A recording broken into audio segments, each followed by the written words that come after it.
भाई साहब हम तो बैठे हैं लाला की होटल। अभी यहाँ पर बहुत ज़्यादा बारिश आ गई, हमारी तो हालत ख़राब हो गई।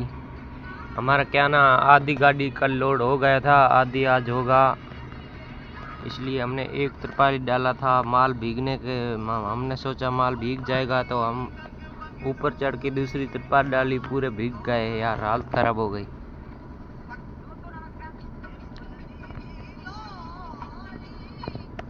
मैं आधा माल आज लोड करना है। लाला की होटल पर खड़े हैं, ये हमारी गाड़ी है इधर। ए भाई खान भी पूरा भीग गया है और मैं भी भीग गया हूँ पूरा।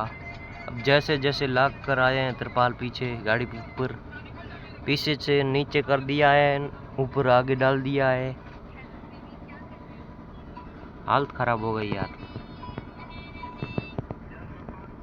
चलो बाय बाय।